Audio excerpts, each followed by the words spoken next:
បាទជំរាបសួរបងប្អូនឥឡូវសូម review បានមួយតិចតាក់ទងជាមួយនឹងឈុតនៅខាងមុខខ្ញុំនេះអញ្ចឹងឈុតនេះគេហៅឈុតតយោរុំតយោប្រភេទឈុតអូតូជាមួយនឹងក្បាលលាងមីស្តុងសេរ៉ាមិចមីស្តុងសាមអញ្ចឹងវាក្បាលម៉ាស៊ីនទៅមុនក្បាលម៉ាស៊ីន8សេសកន្លះប្រភេទច្រៀងនេះបាត់ច្រៀងវាហើយខាងនេះក្បាលលាងអូតូទឹកសយកក្បាលបងវិញប្រភេទមីស្តុងសេរ៉ាមិចមិនមីស្តុងដៃណាមីស្តុងសេរ៉ាមិចនេះ 45AOC មកបដូរសេរ៉ាមិចនេះពណ៌ស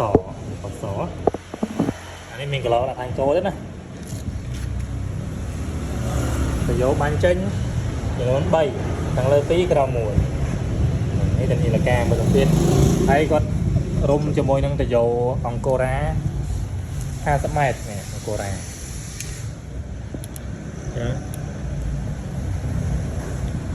ចឹងឈុំនេះទៅយកតោ